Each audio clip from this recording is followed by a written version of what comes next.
Wow, he's really put the heavy on me today, hasn't he? That's really interesting. Anyway, it's great to be here. I had a wonderful time this morning. It was nice to hear Steve. I really enjoyed it. I learned lots of stuff. Isn't that amazing? You wouldn't think you would, but you do. And so I'm going to follow on from there. So Steve has given a broad scale, big picture view of creation, dealing with lots and lots of different stuff. Touched on dinosaurs, talked about the issue of sin entering the world, a broken world, and lots of stuff like that. And I'm going to focus a little bit more on geology. And geology is an important thing, and because it's the second talk, we can be a little bit more specific. That's the way we're going to go. So, Noah's flood, evidence in Australia. About myself. I started my career, I started working as an engineer, trained as an engineer, and I worked with the electricity industry. So I used to travel to Billawheeler every now and then. I was involved in coordinating fuel supplies to power stations, and that included, there was a Callide power station here many years ago, and it's since been, as I understand, pretty well retired, and there's 2 new power stations which are here, which I was sort of just on the fringe of when they were being planned and deciding to put power stations here. The people who had the coal mine did some exploration, and they found lots of coal, insufficient to power a power station, to provide the fuel. And so that's why the industry decided we'd put a power plant up here. And then it's since been extended, but that's after I left the industry. So I worked in that way for many years. I was always interested. I came to know the Lord when I was in my early teens. I received Christ and I followed Him. And the amazing thing is, it's not just me following Him, but He speaks to us, He answers prayers, and you become aware that He is real. And so the Word of God opens up to you. You read the Bible, and I always had a question about how does the Bible fit in with things like geology? And that was sort of, we expressed it this morning as creation versus evolution. And I tried to figure it out. I didn't really know how to do it. I read numbers of books on it, but it wasn't until I was in my 20s. I read a book called The Genesis Flood, and then I got connected with Creation Ministries, which had a different name back then, and I subscribed to Creation Magazine, that was really, really helpful in just saying, wow, that was pretty easy. Why didn't I think of that? It's so easy to understand how things connect together. But one of the really key things, you know, you look at Ayers Rock, Uluru, and you think, well, how does that happen? Did God create that rock like that, just out in the middle of the desert of Australia? How did He do that? Why did He create it out there? Where was Adam and Eve at the time? You know, you think about these things, and anyway, I come to realise that this is actually not a creation rock, but that formed during Noah's flood. And so Noah's flood is a key for us to understand the world around us today. And I find that very exciting. Not everybody does, but my wife, for example, she's really supportive of what I do, but she's not interested in rocks. She likes knitting and she likes crochet, that sort of thing. And so I'd go out and I'd say, I'm going to go and look at some geological stuff. I'd have my book, which sites to go to. And she would say, can I come for a drive? So I'd go out, and she'd come with me for the drive. And so I'd get out the car and have a look at the rocks, and she'd sit in the car doing a crochet. And so that was her interest in the rocks. But anyway, it was really, really good. So Noah's flood, and it alludes to what I spoke to before, is what Jesus said in John chapter 3. He's talking to Nicodemus, and he said, if I have spoken to you of earthly things, and you do not believe, then how will you believe if I speak to you of heavenly things? See, when I talk about things that you can see and check around you on the earth, and you don't believe me, then why are you going to believe me if I talk to things you don't see? Things in the kingdom of heaven, and things about God, and that sort of thing. How are you going to believe that? So there's this connection, and that's really what we're talking about today. is why sort of the science issue and the creation issue is important, is for people who are not yet believers. They have questions. They don't think the Bible makes sense. They don't think it's really true. And so we help them to see where the Bible speaks of earthly things, it makes sense. And so you can trust it in heavenly things. And so that's the sort of way in which we're going. But you know, I got this email from a guy a number of years ago. His name is Robert. And he was, you know, interested in studying geology. He was doing it at his high school. And he sent this email in and he said, look, I was, a few months ago, I started on my high school geology course, he said. And my faith was weakened by the evolutionary arguments presented in it. So starting to study geology in the school, and in a way you wouldn't expect geology would have anything to do with a person's faith, would you? You sort of wouldn't, but it does. And you'll come to see why. And it actually weakened his faith. And we've, you know, I can know numbers of people that I personally know who have studied geology and have gone away from the things of God and left church because of what they've studied in geology. But it's not just people who study geology. All of us are exposed to it, you know, and through all different sorts of ways. And one of the ways is when we go out and have a look at the countryside and we go to a national park, or here we are down at the beach, Point Perrin in Western Australia, and there's the sign. So you start reading the sign because it's explaining what you're looking at. And as part of that explanation, it will say, talk about the 4,000 million year history of Western Australia. And so as you read it, it's sort of got nothing to do with the Bible, got nothing to do with creation 4,000 million years ago. And so as people read it, you know, it's just basically it's the evolutionary story. And Steve talked about that this morning, about the fact you can go and have a look at the things that you know that are there, but then there's a story connected to it. There's a narrative that's connected to it, and that is the evolutionary narrative that's there. And it's the same, like wherever you go. Here's another one, Eagle Hawk Neck in Tasmania. You're looking at it 270 million years ago. So you've got the evidence that's there. But you know, the rocks don't have labels on them which say, I'm 270 million years old. That's somebody's story. That's somebody's belief that they're imposing on the, just to make their story. And if you go to the museum in Brisbane, there's some amazing fossils which are found. This one is at Muttaburra, just a bit west of here, isn't it? And a guy found it on his farm. I think it's Jack Langdon or somebody like that found it on his farm. And so near Muttaburra, and so they called it a Muttaburrasaurus. That's what the name is, and it's called Muttaburrasaurus langdoni, named after the guy who owned the farm. And so he's done a lot of, you know, you can go to his property and you can work on cleaning up fossils and that with little drills and brushes and things. And they've got also a big dinosaur museum near Winton. But it's interesting. Has anybody seen this dinosaur in the museum? Has anybody been down there? It's right in there as you walk in. It's a great big skeleton of this thing. What do you notice about the dinosaur? What do you notice about it? What were you going to say? It's a complete skeleton. It's a complete, yeah. So we don't exactly know. It's probably mostly complete, and so if there's anything that was missing, they probably added it in. But I think it was mostly complete, that skeleton, yes? Anything else you notice about him? Not sure? Some people say, well, he's standing on two legs at the back, he's got a nice long tail, and his four fingers sticking out like that, hey? One of the things is he's dead. Yeah. He's dead. It's obvious, isn't it? He's dead. The dinosaur is dead. And that's the key thing. So actually Steve talked about it this morning, about death and the origin of death, but here we've got 100 million years.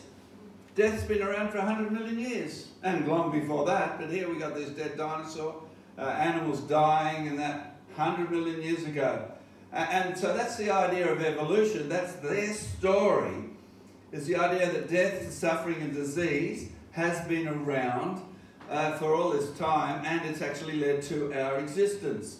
and survival of the fittest, natural selection. Natural selection, we heard this morning, is loss of information, and it doesn't really do that. But that's the story. Whereas, what's the Bible say? It says that man's actions brought death into the world. So you see the contradiction there. And so we use the Bible as our way of understanding the world. So that's what I'm going to do. Evidence for Noah's flood. I'm going to say, so let's start with the Bible and see, you know, what the evidence is, and see, you know, if indeed it fits what the Bible says. So if what the Bible is true, if we're looking at it that way, then this way doesn't work. So we've sort of got to say, okay, we're going to look at things in this way. So what happened with this young lad, Robert, he says, you know, about this faith being weakened, he says, a few months later, I received quite a number of your books for Christmas. I must say that these books, as well as this website, have greatly strengthened my faith. So that's why we bring the books, and I see that, you know, folk here from this congregation have been busy getting material, and somebody, I don't know who it was, that said, I'm getting these for my grandkids, you know, and that was you, and that's what the effect it has. That's the effect it has, and I sort of think, who was this? Who brought in the books? Was it his mum or dad, or was it his grandma or grandpa? You know, somebody saw that he had a need, and that there was something bad coming up if it was just going to keep going down that way. And they brought in these books, and that's greatly strengthened his faith. And so that's really cool. Now, people don't hear about it without the information. And I heard a story about a teacher in New Zealand. Just between their lessons, he got talking to one of the other lady teachers in the class, in the teacher's room, and they came up about evolution, and he said, it's a pity that they don't teach the other side. And she said, what other side? She never thought that there was another side. How many people out there, how many of your friends would not even imagine that there is another side, that there's another way of looking at the world? So he spent, you know, the lunch time and, you know, a little while they had without any classes, and he explained it to her. They had a conversation, and that started her on a journey where she came to the Lord. Through this issue of evolution, clearing that roadblock out the way, and she's become a missionary. Isn't that cool? And so that's what happens, and that's why evolution is a big issue. And so I know we've already talked to you about the Creation magazine. David's mentioned it, and I know a number of people have already filled out the form to subscribe.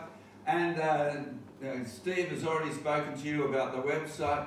And I just want to encourage you to sort of get into the habit of going there when you have questions. You know, just sort of say, and my daughter does that. You know, one of the kids will come home from school and he'll start talking about stuff they're hearing in their class, and she'll think, oh, come on, we need to knock this on the head. And so she goes to creation.com and they Google the stuff and look it up and are able to get answers to what they're learning in school. So I just want to encourage you, you know, get in the habit of going here, get in the habit of using the search engine and finding your way around there. And also, I know a number of you have connected up through to the info bites associated with creation, and I think you'll really enjoy those.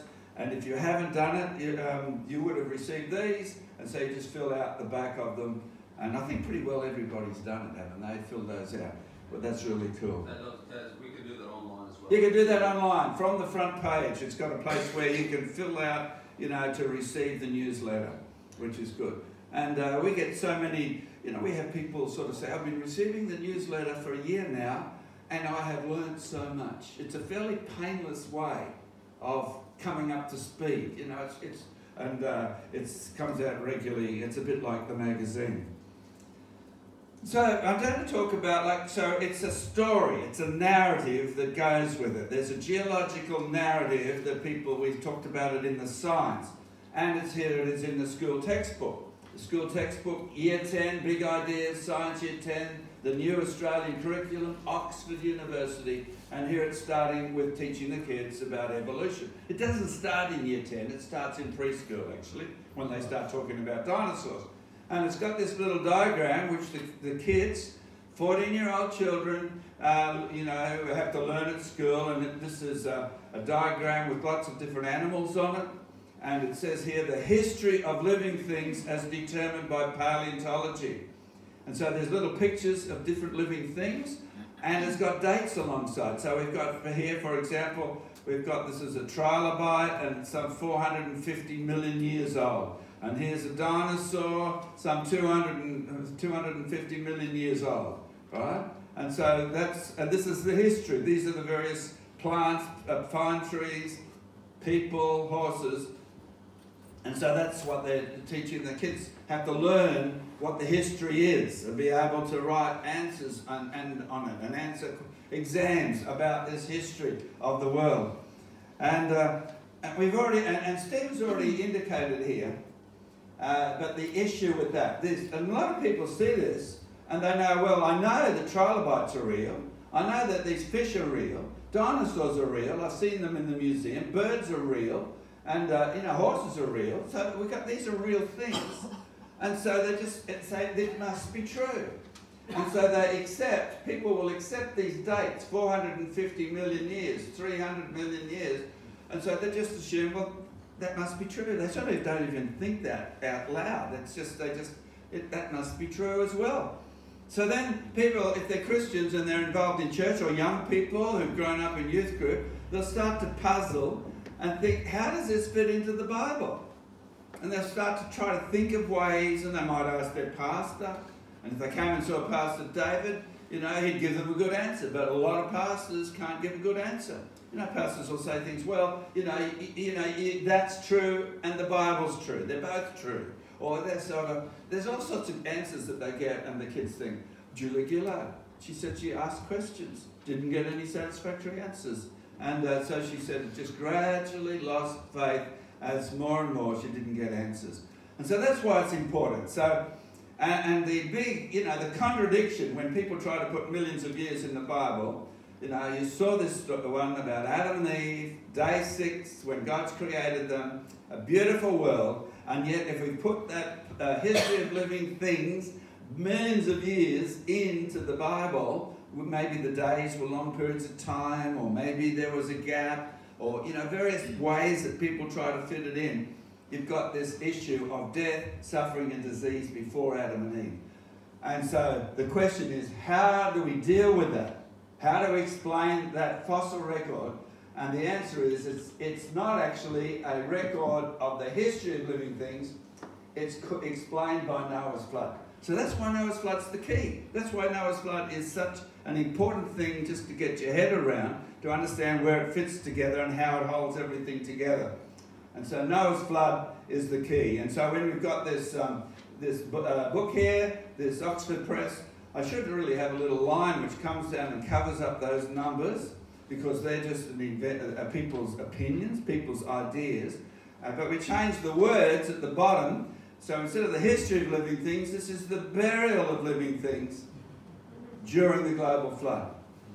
That's the whole thing. It's the burial of living things during the global flood. And so, yeah, these are facts. These are facts. You can go and dig them out. We go on geological field trips and we dig fossils out and look at the various evidences. So the facts are there. The difference is how you interpret them. And so that's what we're going to do today. Noah's flood is the key. So let's just have a quick look at what the Bible says about Noah's flood. It's in Genesis chapter 6, 7 and 8 is the chapters. And I'm just going to touch on a few verses so that we can see what it says. But it begins with Noah hearing God's voice. And God said to Noah, and it's really a very sobering an account of something very serious that happened on the earth. And God said to Noah, I'm going to put an end to all people, for the earth is filled with violence because of them. I'm surely going to destroy both them and the earth. So make yourself an ark. And so God explained how for Noah to build the ark, and He gave him the details, the dimensions, and all that sort of thing, and the way to make it. But it's very interesting that Noah is referred to in the Hebrews chapter 11, the chapter of faith. And it says, by faith, Noah, when warned about things still to come, in holy fear, he built an ark to save his family. He saved his family. And I just think that is such a lesson for all of us, about our families. And so there was Leah buying the books for grandkids, in holy fear, built an ark to save his family. And so that's why it's so important. So I just want to just look very briefly at the ark, because in case there are any sort of wrong ideas about it, there are a lot of ideas about the ark. There are a lot of pictures of the ark that you can see of it looking like an overgrown bathtub. You've seen those pictures? And you've got Mrs. Noah hanging the washing out on the line, and you've got the giraffe's head sticking out, and the elephant blowing water, and that sort of thing. But the ark, the Bible describes the ark, this is a model of it, and the children are fascinated by it. It's longer than a football field, 140 metres long. So it's a football field plus the area behind each try line. So it's longer than a football field. It's higher than a 4-story building. 1, 2, 4 stories, and it had 3 decks, had rooms on it. The Bible describes these things. And there's the 3 decks on this model. And Noah was told to take 2 of every kind of air-breathing, land-dwelling animal on the ark. Air-breathing, land-dwelling. So some people say, how would you get the blue whales on the ark? Hey, how could you possibly do that? You didn't have to. They're air-breathing, but they're not land-dwelling, right? So some of the skeptics say these sorts of things and make a mockery of it. And they mock particularly Noah's flood, because it is such an important event in this worldview thing. And so dinosaurs, air-breathing, land-dwelling, dinosaurs would have gone on the ark. And I was talking to somebody, who was I talking to? Somebody who's saying, well, how would you get the big dinosaurs on? Some of the dinosaurs are monstrous. They are monstrous. And sometimes I show the kids at school a picture of a ark and this monstrous dinosaur, and I say, so how do you reckon Noah would have got the dinosaur on the ark? A little kid will put up his hand and he'll say, well, he could have got a big crane and he could have cut a hole in the roof and lowered it down through the roof. And I said, well, that's a young man going to be a great engineer with his cranes and that. And the young girl would say, nah, just take the babies on. Which is right. I mean, you wouldn't take eggs. Some people suggest take some eggs on. But there's a problem with eggs. What's the problem with eggs? Hey? They need to be sat on to be hatched. There's another problem. What happens if they hatch out and you've got a male dinosaur and another male dinosaur? It's a problem. You've got to know what they are, don't you? That's right. So take the young ones on. And anyway, a lot of dinosaurs are little. If you've been out past Winton to Lark Quarry, some of the footprints are only tiny. And so they're about the size of a chicken. Some dinosaurs are that large. I think you got a drawing of dinosaurs like that with some chickens. Yeah, here's David bought one at great price. Steve said normally the ladies go for this one, so in my feminine aspect, I like this. This is my choice. Your choice. And I like my wife would like it too. So what are the little dinosaurs and what's with them? Bunny rabbits. Bunny rabbits. Big bunny rabbits. Maybe the little dinosaurs. Maybe the little dinosaurs. And so they go from small to large, and you can look up on Google which is the largest, but the average size is about the size of a sheep, or maybe a bit bigger, the average size of a dinosaur. So Noah would be able to get them on no problem. And see, the ark was big enough, 15,000 tons capacity, and it was incredibly stable even in rough seas. And so here they've got a picture, our artist drawing of the animals going on 2 by 2. There were 7 pairs of the clean animals, like sheep and goats and cattle and birds, 7 pairs of birds, and we've got the dinosaurs going on, and that image sort of messes with people's brains of a dinosaur going on Noah's Ark. It's really, really quite amazing. So the Bible tells us that the animals came to Noah, and it says that they went on the ark, Noah and his family went on the ark, and it says then God shut the door, right? And then it talks about the fountains of the great deep breaking open, the windows of heaven opening, and the water coming up on the land. And it rained for 40 days and 40 nights, it says, and the waters lifted up the ark. And then it says the waters continued to prevail on the earth. And then after 5 months, it says that the ark came to rest on the mountains of Arad. But we read in Genesis 7:19, the waters rose greatly on the earth, and all the high mountains under the entire heavens were covered. And so it's not a local flood the Bible's describing. A lot of people say, oh, it's just a local flood. But all the high mountains under the entire heavens were covered. And so that would include the whole of Billawheeler and all the way out, going through Carnarvon Gorge and all those places, the highest mountains, Kosciuszko, the highest mountains in the Middle East. You know, they're much higher than Kosciuszko. So every high mountain under the entire heavens were covered. And then, of course, you know, when you talk about Noah's flood, one of the questions that comes up with is, well, where did all the water come from? Under the ground, and it rained, but where did it all come from? And where's it all gone to? You know, those sorts of questions. I've talked about this to some of my engineering colleagues at the work, and that's some of the questions they ask. Where's all the water gone? You know, the water from Noah's flood is on the earth, and if you go down to Gladstone, and if you have coffee in the port down there, I don't know if you ever do that. We did that last night, and was it last night anyway? And there's the harbour. That's the water from Noah's flood, and the Pacific Ocean. It covers just about the whole of the hemisphere. 70% of the Earth's surface is covered in water. And if you push the ocean basins up and lower the continents like that and make the surface smooth, then there's enough water, it will cover the whole of the Earth to 3 kilometres. 3 kilometres, which is a lot of water. And so it just means that the Earth's crust, it just had to move a little bit, that's all. See, there was a movement in the Earth's crust in 2004, do you remember that? It was a sudden movement, and 200,000 people died in the tsunami. Do you remember that? And there was another one, the movement of the Earth's crust up near Japan, just moved something like, I don't know, 10 metres or something, and Japan was flooded, and power stations were taken out, and that sort of thing.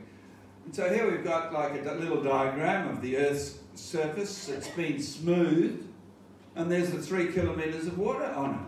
So where did it all go to? Well, all that had to happen was movements in the crust, and the ocean basin sank down and the continents came up. And when that happened, the water would then flow off the continents back into the ocean basins. Simple as that, isn't it? And it doesn't, like, for us, you know, 4 kilometres, 3 kilometres, 4 kilometres is a lot, huge. But, you know, compared to the size of the Earth, 4 kilometres is so small you can hardly even see it compared to the diameter of the Earth. So it's not much of a movement on the Earth's crust to produce that. And so that's where the water went. So, you know, if there really was a worldwide flood, there was a song, a guy called Buddy Davis sang this. Have you heard that song? If there really was a worldwide flood, just like the Bible says, what would the evidence be? And it goes on. Billions of dead things buried in rock layers, laid down by water all over the earth. Billions of dead things. It goes on, and the kids love singing it, but they certainly get the point.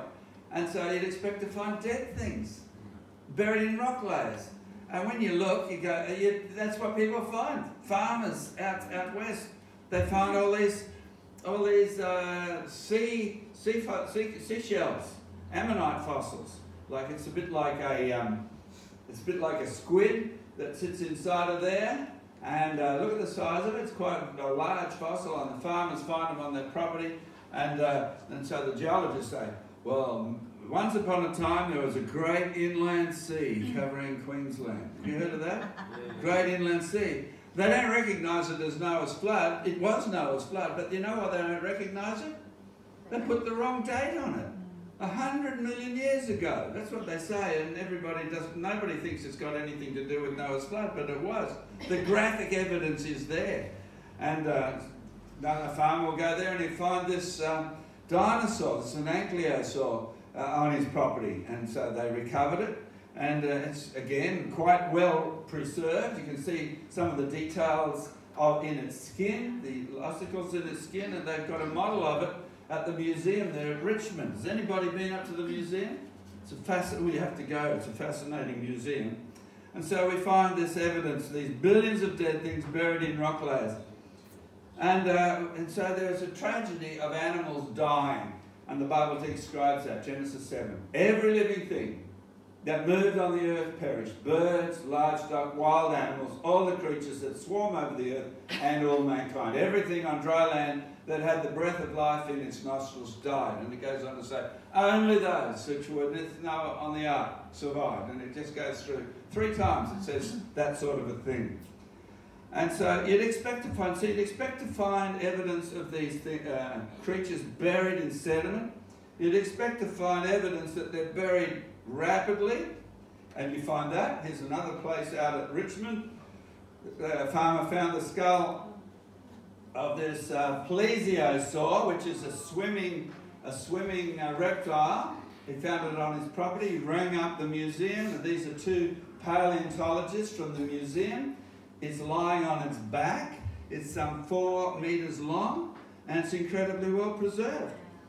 And these paleontologists, they said, you know, there must have been some sort of a catastrophe here. Why would you think it was a catastrophe? Well, Steve talked about it this morning, about what happens when fish die. You know, he talks about whales dying. You know, they get eaten up, and other animals eat them, and they get taken over by bacteria, and in a short time, within months, 3 months, 6 months, there's virtually nothing left. But look, this is so well preserved. So it had to be buried quickly by a lot of sediment. Not just a little sprinkling of sediment. There had to be, you know, probably 1 meter or 2 meters of sediment to bury this thing. And even the bones in its flippers are preserved out there in Winton. And so, you know, when you see some announcement in the newspaper now about some new fossil that's found in Australia, and some new footprints of dinosaurs that are found, you can discount the dates, and a lot of the narrative that they say is reasonable, but it has to be slightly modified, and it's Noah's flood. And so you can see that happening. And another thing you'd expect to find, the lady said there must have been some sort of a catastrophe here. So in a great big flood, like Noah's flood, you'd expect that the sediment would cover a huge area. It wouldn't just be a little local thing. It would cover a huge area, and you'd expect it to be thick sediment, you know, a lot of sediment because of the catastrophe. And so that's what you find. This is just an example of one layer of thick sediment, and it goes, it's the sediments that contain the waters of the Great Artesian Basin in Australia, and it goes right from New South Wales, South Australia, Northern Territory, Queensland, right up to the top there.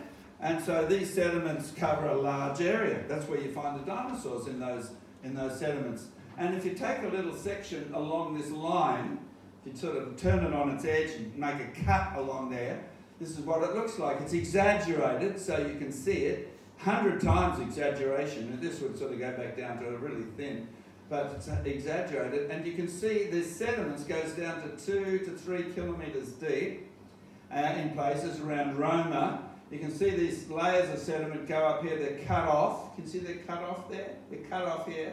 They go up the top here, this is cut off there. These are cut off, oops, I'm still there. They cut off there. I nearly got buried. So I got too excited about the rocks. There you go. So but you can see that, can't you? You all awake now? It's the things you do to keep your audience awake. And so you can see the sediment and how it stretches across Australia. So it reaches a long way. And so you'd expect to find sediment, you do find it. You'd expect to find evidence that the waters were raging. So they covered the dinosaurs quickly, but here's some other evidence. like the Ayers Rock. Can you see how these lines go up the rock? That's actually sedimentary rock, which has been laid down. And so that's quite a long way from there to there. So that's part of the sedimentary bed. So you're probably looking at, you know, half a kilometre or more of beds of sediment. And they've been all tipped on their end. So it's a hard rock that's been tipped on its end. And here's everybody waiting for the sun to go down to see the rock, which is good. And they've got tables and they're drinking wine and all sorts of stuff. There's hundreds of people go out and just have a look at when the sun goes down.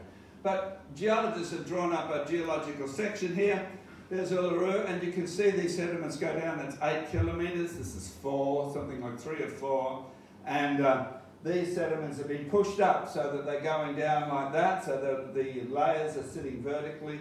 And so there's big forces have pushed this like a bulldozer, like the blade of the bulldozer, pushing this along. So that shows something of the power of Noah's flood as the crust of the earth moved during the flood. But not far away from there, if you go up Uluru, just look across to the west, you can see these, which are the olgas called Katachuka, and that means in indigenous language many heads. So they're these bald domes of these heads which they find there. And so we went and had a look in there, walk in between some of these domes, and you can see the sedimentary layers going upwards to there. They've been cut off. A lot of erosion that's occurred. When you walk in, I was amazed to find these huge boulders. Has anybody been out there? You've been there. Did you see the boulders? Yeah. Were you amazed? Yeah. Yeah. Do you think it would have... Hey? I was amazed about the caves as well in Uluru. Yes. Caves in there, and And do you think for these... And then here's some more boulders here. That's going right up to the top, and you can see these boulders. Like they look like they've been washed in a river, don't they? Rolled in a river. Do you think it would have been a little bit of water or a lot of water? A lot of water. So there we've got the evidence of Noah's flood. This would have been early in the flood. You know, so it's a progression, very early in the flood, maybe not right at the beginning, but a huge catastrophe that occurs that we see the evidence for this amazing catastrophe. And geologists, you know, they recognise that this is highly energetic. They'll describe it as a highly energetic, you know, situation, environment. But they don't make the connection between this and Noah's flood because the age is one thing, and secondly, they lose their job if they started talking about Noah's flood. It's one of those things that you're not allowed to mention as a geologist. So that's another thing. What else would you expect to find?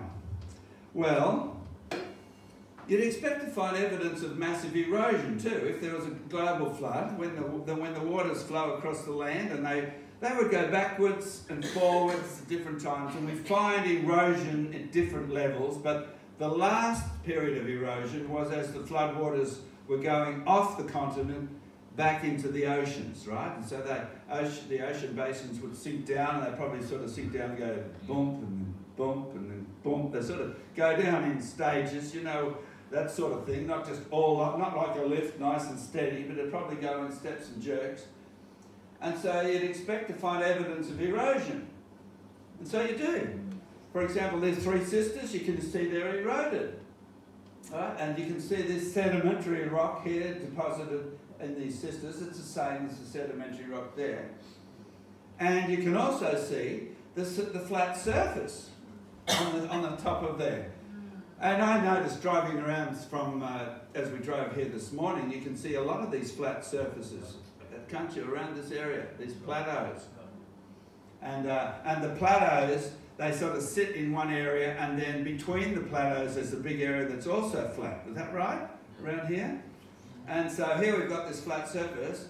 And so what would create a flat surface? How did it get to be so flat? Well, when the floodwaters reached their peak, you know, the water covered the whole of the earth, and so the waters, as they moved, they would make the surface flat. And then as the ocean basins went down, the water, you know, there would be flat surfaces exposed, and then there'd be other areas which would be cut flat. And so we've got this flat surface cut by the waters of Noah's flood when they're covering the whole area, right? That's pretty simple, isn't it? And what's Noah doing at all this time? He's in the ark. He's come to rest on the mountains of Ararat. And he's wondering when in the world they can get off. And he looks out the window and what does he see? Water. And he's waiting 2.5 months. 2.5 months he's on the ark. And it says the other mountains became visible. So 2.5 months the water had gone down and the mountains became visible. And then he's still wondering when he's going to get off the ark. And so we know he let the raven go and didn't come back. Maybe it found lots of things to eat and didn't need to come back. Then a week later he let the dove off, right? And then it came back. Then he waited another week and he let the dove go again and it came back and what happened then? It had an olive branch in its mouth. And so the indication was that, that there were plants, maybe not growing, maybe the plants had rested on the land and or maybe they were starting to sprout, I don't know. But they had this branch. And then you let it go again and it didn't come back. And eventually, so the waters are going down. And so as the waters are covering this area, they're going down. And so the waters are flowing through this valley. And it's a large valley. Is it going to come? Come on. It's a large valley. There it is. So you can see how wide the valley is compared to today. The river goes through it. It's only narrow. And geologists call this, they sort of say, well, man, that valley is far too wide for that river. And so they call it an overfit valley. Too big. And so that means there was a lot more water that flowed in the past. You see that? And so you can see in the landscape, you can see the effects of Noah's flood, and you can see it around as you drive around Billawilly. It's flat surfaces, the wide valleys when there was a lot of water flowing out, and then the creeks would be in a much smaller area now. The rivers would be in a much smaller area. So you have various levels at which the waters were flowing out. So that's evidence of massive erosion. Here's another example, Carnarvon Gorge.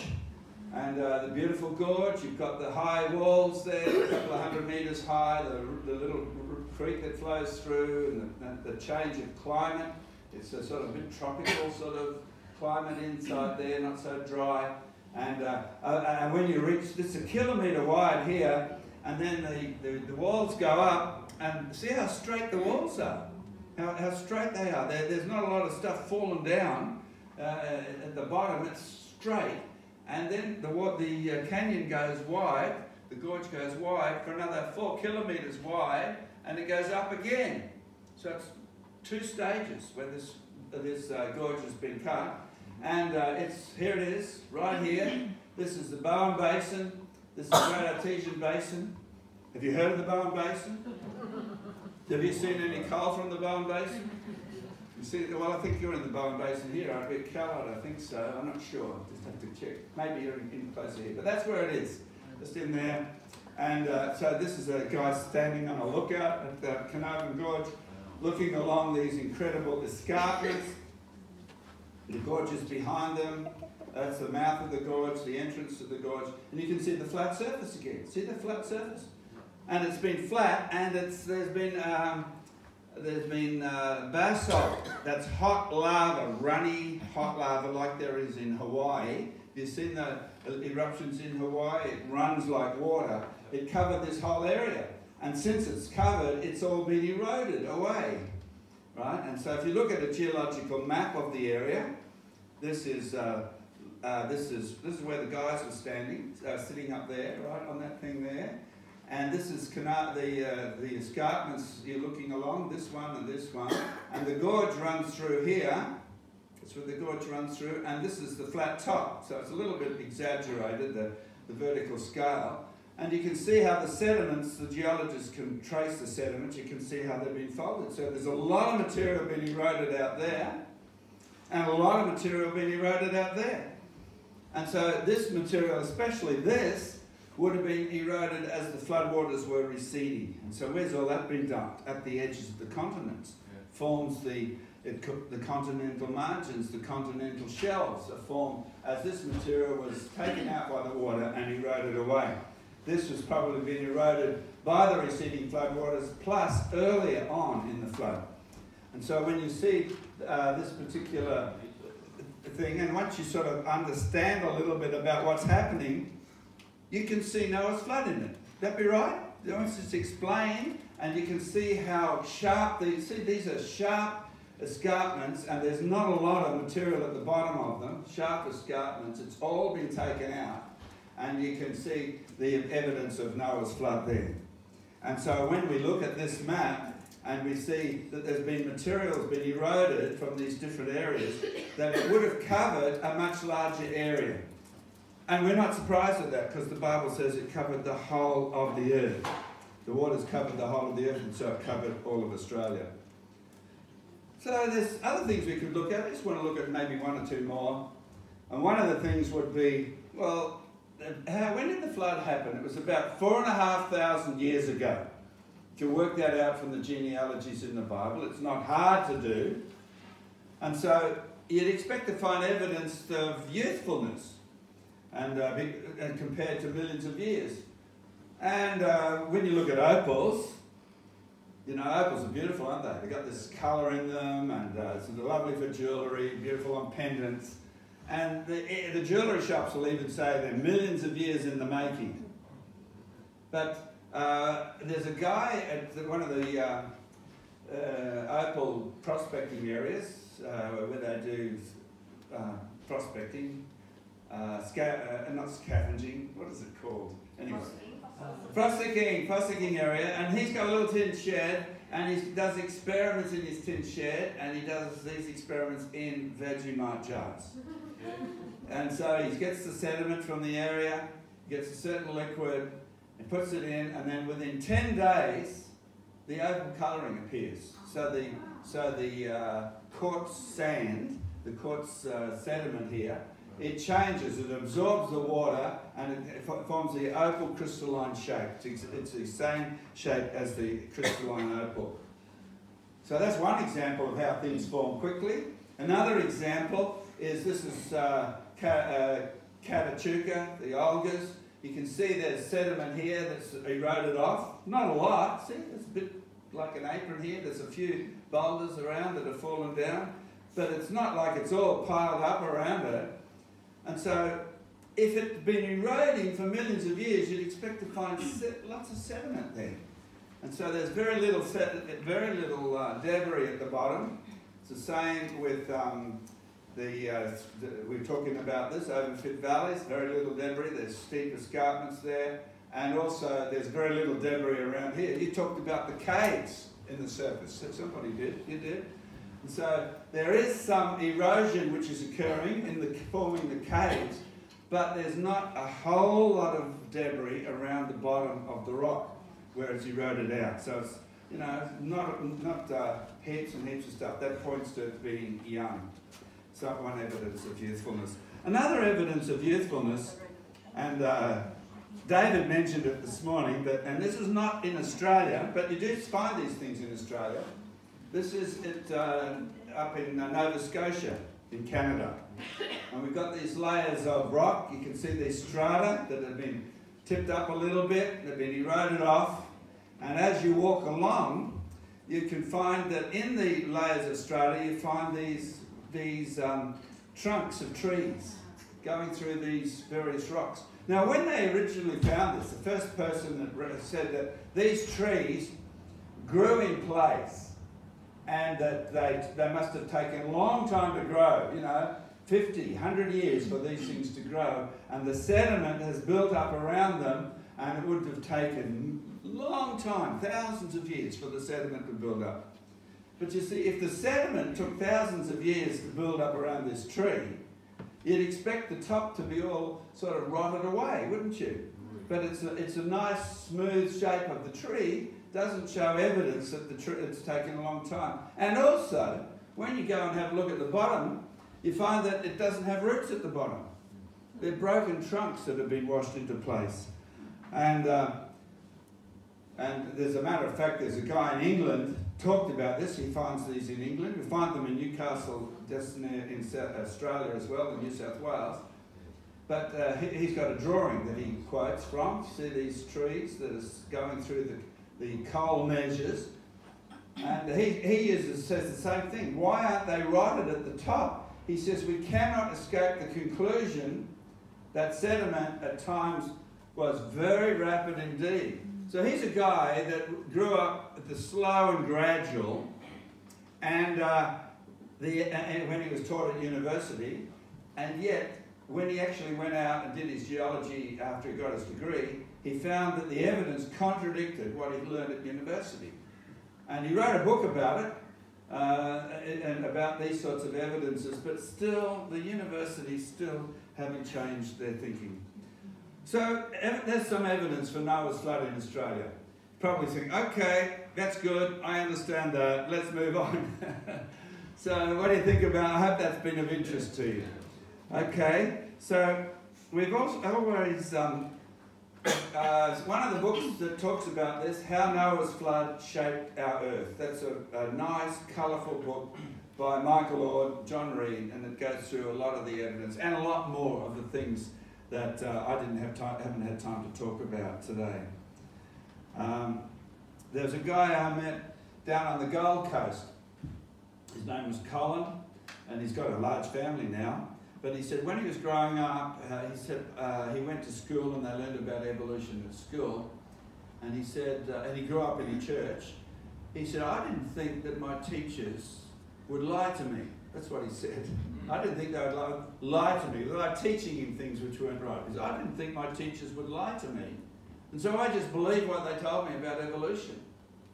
And he said, and so there was not much point to continue going to church. So I stopped going. And he said, and then I led a very secular lifestyle. See the way the progression goes? You know, eventually people sort of think, well, the Bible's not true. So what I learned at church is not true. Stop going, and then it affects our lifestyle. And he's come back to the Lord, praise the Lord, and he's got a beautiful family. But, and it was some of the creation issues which had a big impact on him. So you've already seen some of the resources. There's this one here. I don't know if we've got any of these left. Exploring Geology with Mr. Hip. It's a really good book about, it's good for kids like it, but it's really a book for the whole family. And there's activities there for kids in that book. And then there's a number of DVDs. I don't know if you've had a look at those. Geology by the book. That one's one of mine, and there's a few others. And you can just have a look at the DVDs. They're really good. And there's this Geology by the book is one of them. So I think Steve has talked about the magazine, and numbers of people have subscribed. It's just a matter of filling out the form. And there's the magazine. You can get when you subscribe, you can get a free copy of one. Fill out the form, and we'll take the form, and you can then fix. Who's going to do it? It's not David, but it's offsider. That's right. She's the lady that's going to crack the whip. She's going to make sure it all works. Yeah, but I'd encourage you to make sure you get the magazine. Get information coming into your home, basically, on a regular basis. See, if you want to learn about evolution, do you have to subscribe to anything to learn about evolution? You don't really. Just turn the TV on. Just walk through the newsagent. You know, just go out and have a look at some tourist places. Everywhere you go, you get it. It just comes across automatically. But you're going to have to, you know, to swim against the tide, you're going to have to it's going to take a bit of effort. So I'd encourage you to take the effort. This is the really important issue in our culture today. It's having a huge impact on our culture. So many people in our culture have sort of lost they no longer believe the Bible. And if you just look at the statistics of the number of people who declare themselves to be atheists, it's sort of, it used to be sort of 10%, and it's 12%, 15%. So I think it's over 25% to 30% these days, the number of people who declare themselves to be atheists. And one of the really big things is evolution, and but we can answer that, and we are empowered to sort of pass on the good information to people. So make sure you get connected. And of course, it's good for people, but you know, honour should be given where honour is due, shouldn't it? Yeah. The earth is the Lord's. He's the one who made it all. And so when we look at it, we see the effects, how he can turn a judgment of Noah's flood, that catastrophe, he can make it into something beautiful. Isn't it? You look around and see how beautiful it is. And it's the result of judgment. And everything in it belongs to him. The world and all who live in it. That's me. That's you. We belong to him. He's got a plan for us. For he founded it upon the seas, and he established it upon the waters. So I pray that that's been a blessing for you. We've really enjoyed coming to your church today. I want to say thank you for David and Leah for sort of involving us, getting us involved, and for every one of you that's come. And I just pray that you'll be strengthened and really encouraged to sort of learn to step out, and it's really quite uplifting when you're able to talk to somebody and able to answer their questions. So thanks very much, David. May the Lord bless you in every way.